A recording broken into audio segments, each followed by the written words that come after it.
You know, every generation has that one book series that they just really fall in love with, which is important because it inspires them to read the classics, while at the same time cultivating the next wave of dreamers and writers. Right now you have things like Harry Potter and the Twilight Saga going around, but before all of that there was one book series that did things a little bit differently.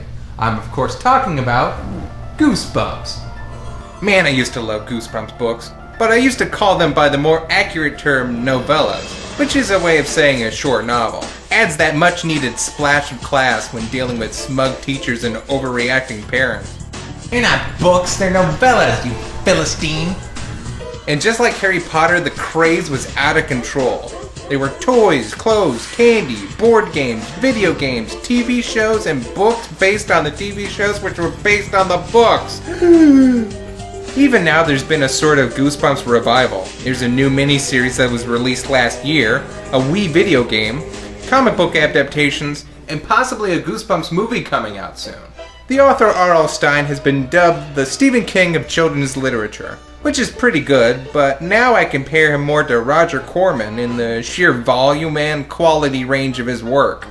He not only wrote the Goosebumps books, but less successful titles like Fear Street, Ghosts of Fear Street, The Nightmare Room, Mostly Ghostly, Rotten School, and a ton of other standalone books.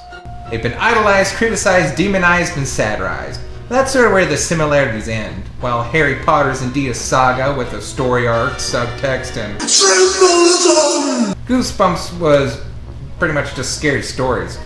And with just shy of 100 books under the Goosebumps title alone, who can boil down this pile of paranormal prose? Well, I'll certainly try. So turn on all the lights, grab your favorite security blanket, and let's take a look at the top 13 Goosebumps books.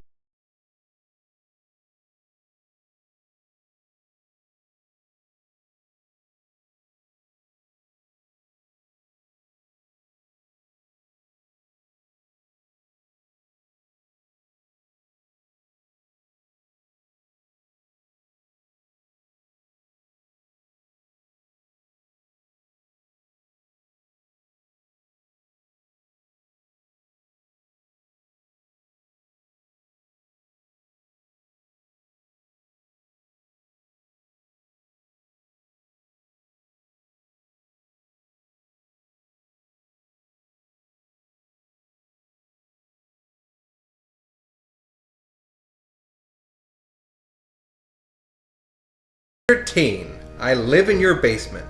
Don't judge this book by its cover. That and the title would suggest that the story is about a kid who has to deal with a monster living in his house. But this is actually a psychological thriller rather than a monster story.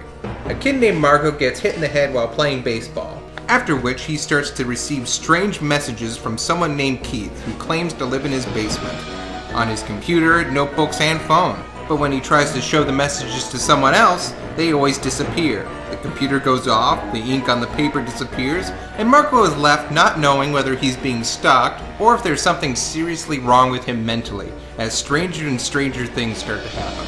This story is weighed down with a ton of "it was all a dream" moments, right up to the predictable end, which really hurts the credibility of the narrator and diffuses most of the tension. But the psychological element was a real change of pace from your average Goosebumps book, making it a unique but often overlooked entry in the series, and a good place to start our list.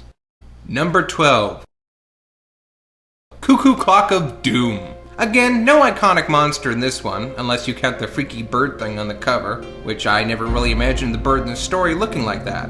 A kid named Michael tries to get his obnoxious little sister in trouble after she wrecked his birthday party. He does this by twisting the head of a bird in an antique cuckoo clock that their father just bought. Well, this actually causes time to move backwards exponentially. Soon Michael has to worry about going so far back in time that he ceases to exist. But actually, the special thing about this book is the ending, even though it was a chore getting to it. You see, Michael somehow changes the past so that his little sister was never born, and finds out that his family is actually a lot happier without her. He says he'll eventually try to fix it, but the reader doesn't really know. So this kid basically performs a quantum abortion on his kid sister, then has to decide if he wants her back or not.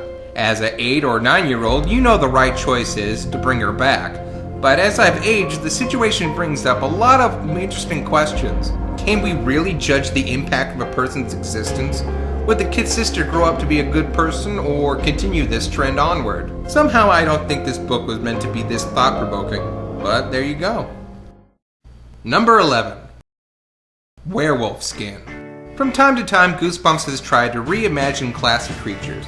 In this one, the nature of the werewolf is changed from a person who involuntarily changes when the moon is full to a werewolf who can actually change nightly at will with the help of a werewolf skin. A kid named Alex goes to a new town in the middle of the woods to live with his uncle and aunt. Nothing weird there. These books are filled with kids visiting obscure relatives for extended periods of time for vague or even unexplained reasons.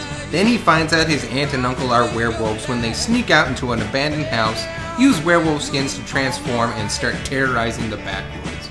Concerned, Alex wants to stop his relatives without killing them. Luckily, his new friend Hannah, who seems to know everything about werewolves, ironic twist alert, tells him they can break the curse if they can separate the werewolves from their skins during the next full moon, which happens to be Halloween night. So the kids use the skins as costumes and spend the whole night avoiding aunt and uncle, who are now batshit crazy and tearing up the whole town looking for him. The idea that his aunt and uncle are addicted to these transformations is implied, but not fully explored. And I just like the idea of hiding the skins of the very monsters you're trying to stop. And on Halloween, no less. Unfortunately, the ending didn't make any sense. Yes, it turns out that Hannah is indeed a werewolf, and the book ends with her attacking Alex. Now, why would one werewolf try to get rid of the other two? Insurance? Other than the ending, it's almost a perfect Goosebumps story, and good enough for the number 11 spot. Number 10. Attack of the Masked Mutant.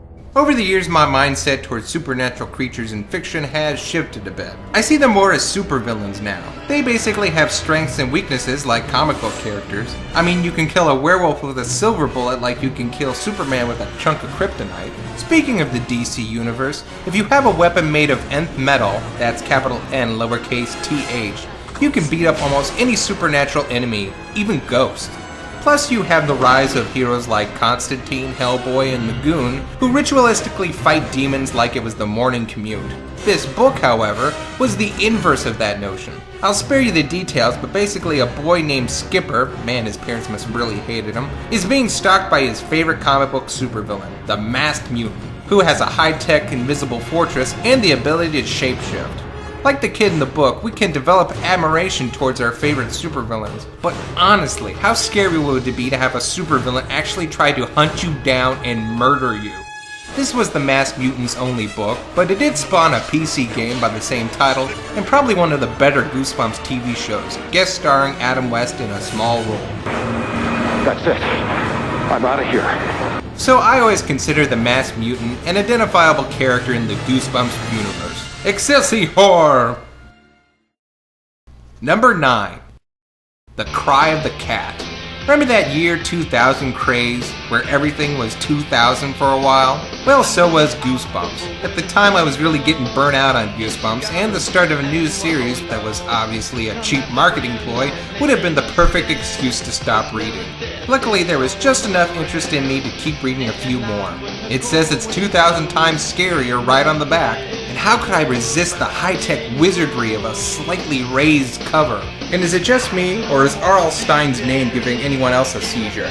But honestly, this one does get right back to the Goosebumps basics. Mindless spooky fun, mad science, graveyards, and the best name any monster could have, Rip, who happens to be an undead cat that absorbs the life energy of a chosen victim by scratching and clawing at it. In turn, each time it attacks someone, a little bit of Rip's DNA is transferred to the victim, slowly turning them to a cat creature. But just to wrap up how awesomely insane this book was, I will leave you with 5 words. Mutant, Cat, Ghost Army, Tornado.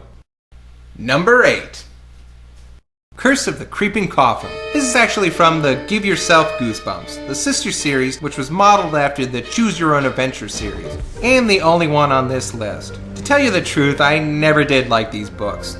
They always gave me choices I would never consider in real life, like zombies coming towards you. Do you ball up in the corner and start crying, or try to give it a hug? Plus the stories always seem so slapped together, most likely from a ghostwriter. But not this rare gem. It actually has a really creative premise which has made it one of my personal favorites. You're visiting your grandmother who happens to be living next to a cemetery. You notice the tombstones are moving and find out that they and the house are haunted by ghosts. Now the ghosts are trying to spell out a curse with the first letter of each name on the tombstone. And of course, it's up to you to stop them. Among the possible endings, you can get your head smashed open by a warrior ghost, manage to sell the house and move grandma to the beach, try to cast your own spell only to have it backfire, or have a ghost girl as your roommate for all eternity.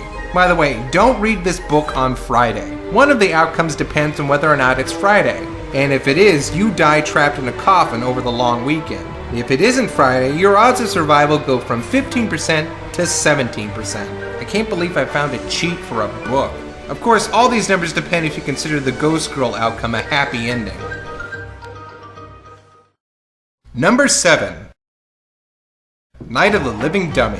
Slappy, an evil ventriloquist dummy brought to life by a spell, is probably the most identifiable villain in the Goosebumps series. He's been in 7 books of his own, one which was never released, guest starred in 3 other books, and has been in 3 episodes of the Goosebumps TV series. But he's not a slasher like Chucky. His goal is to collect slaves. Yes, he blackmails whoever owns him. If they don't do what he wants, he'll do terrible things and they'll take the blame. And that's really his one and only note. Despite being featured in so many books, he's really a one-dimensional guy, with most of the twists in the book involving what others do around him rather than what he himself does. But just like Jason Voorhees, he's not the villain of the first Night of the Living Dummy. No, it's another dummy named Mr. Wood. And he's even more of a bastard than Slappy ever was, in my opinion, because by the end of the book he's tried to kill his owner's dog, but that asshole ends up chasing the dog into the street and getting run over by a bulldozer. Then it turns out Slappy was alive too, and waiting for that other guy to get lost. So from then on, Slappy was promoted from twist ending to full-fledged monster. But just like the tree said to the dummy, it's good to know where your roots are. And on that horrible pun, we leave Night of the Living Dummy at number 7. Number 6. The Headless Ghost. There are these 2 friends named Dwayne and Stephanie. They have 2 hobbies: scaring the crap out of people in their neighborhood and taking the tour at the local haunted house. Then Stephanie has the great idea to hide in the haunted house during one of the tours and scare any stranglers they can find. Long story short, they end up getting locked up for the night with a kid named Seth, who may or may not be one of the ghosts haunting the house. Basically, the book is a string of ghost stories, including a red-eyed banshee, an insane little girl and her collection of porcelain dolls, and of course the title character himself, the Headless Ghost, who was a child that had his head torn off by the first ghost of the house. It's a very simple and perhaps overused premise, but this book ends up having a lot of character, good atmosphere, and some creepy imagery. And a couple decent twist endings too. It's just a good old-fashioned ghost story, but it's probably the best ghost story in the Goosebumps library, which earns it a place at number 6. Number 5. Monster Blood. Evan is visiting his aunt and finds a can marked Monster Blood in his basement. He opens it and thinks the green goo is a toy, like Silly Putty or Play-Doh. But after a day in the air, it starts to grow like crazy, and after a while it develops a consciousness and starts devouring everything. This story obviously stems from The Blob, but early on showed R.L. Stine's ability to reimagine situations. In The Blob, the problem was addressed by the whole town. In Monster Blood, Evan tries his hardest to keep the blob a secret, moving it from Tupperware to buckets and then to the bathtub. It shows the efforts of one person trying to hold back the inevitable disaster, so the conflict becomes internal rather than public. The Monster Blood itself seems to have various properties. If someone or something eats it, it'll make them grow into a giant. There are also different types of Monster Blood as depicted in Monster Blood 4. Besides, there's something wonderfully sinister in the name Monster Blood. The idea of a monster dying, bleeding out this sludge, and it becoming a monster of its own is just awesome. Number 4. One day at HorrorLand. A family gets lost on their way to a theme park but stumbles on a place called HorrorLand that looks even better. But the quote-unquote life-threatening attractions like the Werewolf Village and the Doom Slide are really life-threatening, and the creatures that run this seemingly empty park aren't in costumes. I really consider this a pivot point in the Goosebumps series. Not only is it a really good story, HorrorLand itself is considered the first geographical landmark in the Goosebumps universe, kind of like the town in Castle Rock to Stephen King. In fact, R.L. Stine has revisited once in his 2000 series, and it's become the location of his new Escape from Horrorland books. a miniseries featuring new and classic Goosebumps characters. The book has also been made into 2 video games. The most recent one is a Wii incarnation, and I guess it looks okay. Honestly, it would have been more impressive if it came out on the 64, but right now it looks like a GameCube port rather than something that was made recently. The other game, on the other hand, was Goosebumps PC FMV that actually had some talent behind it. It was produced by DreamWorks Interactive and Steven Spielberg. It even features Jeff Goldblum as a vampire. Dracul.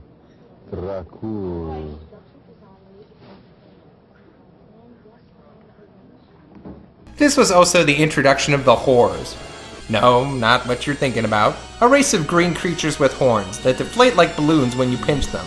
They also seem to become the default denizens of the Goosebumps universe. You see, it turned out that the family in the story was actually being videotaped as part of some kind of game show for monsters, which would imply that there's a large population of these creatures around the country, if not the world, which just proves that reality TV is the work of the devil.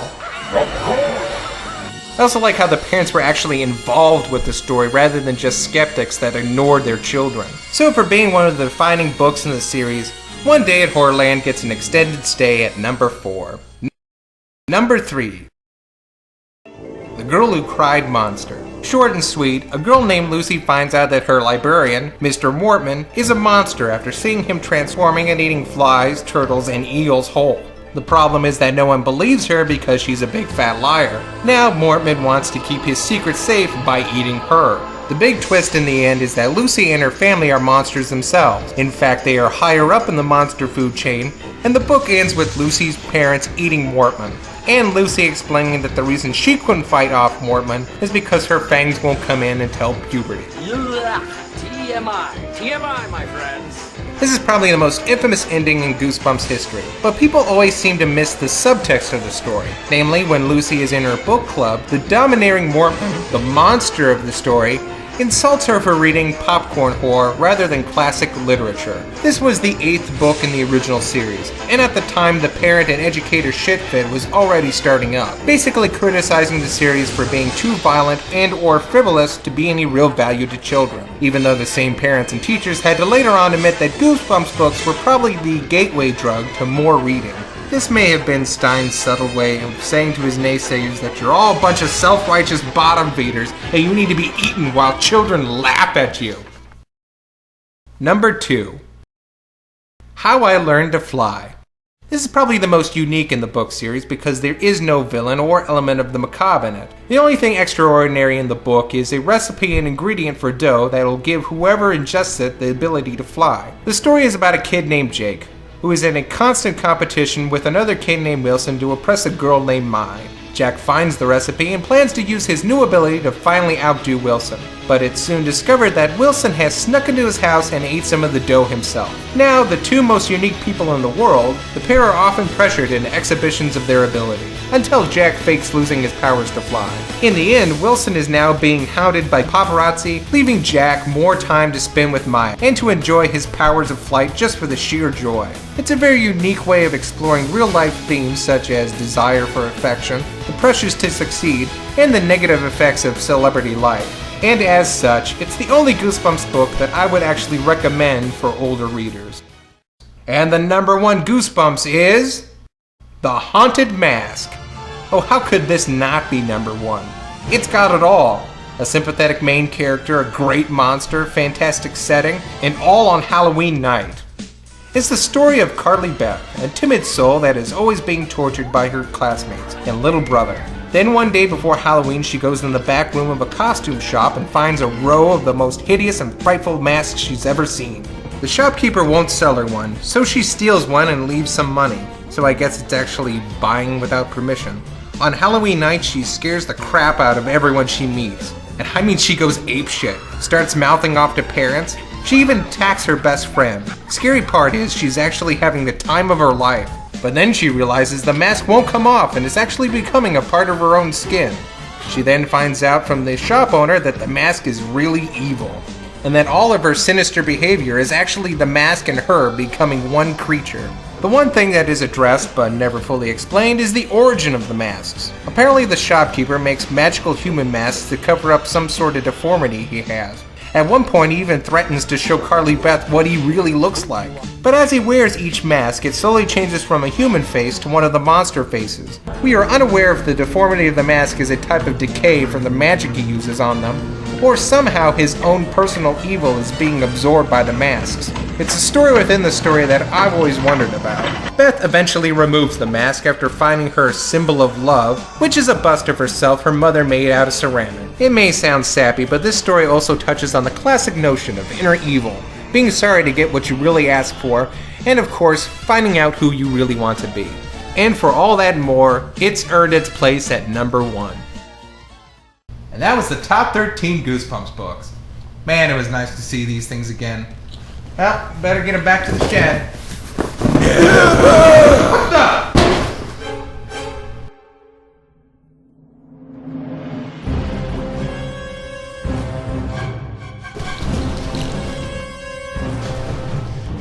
You see? This is why I didn't want a camera. You get a camera, and evil's never far behind. The Apaches knew it. Silence! Once I take over your body, I'll take over the world! No! Wait, that doesn't make any sense. How are you gonna take over the world with me? I'm a nobody. Listen, I'm a spooky floating monster.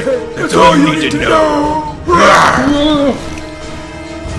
Hey, asshole. You ever see one of these? Ooh, I've grown too powerful for any symbol of love. Symbol of love my ass. What the?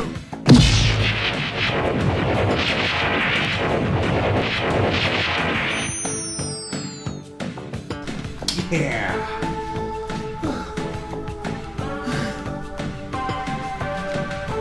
Oh, this? Bought it from a monkey.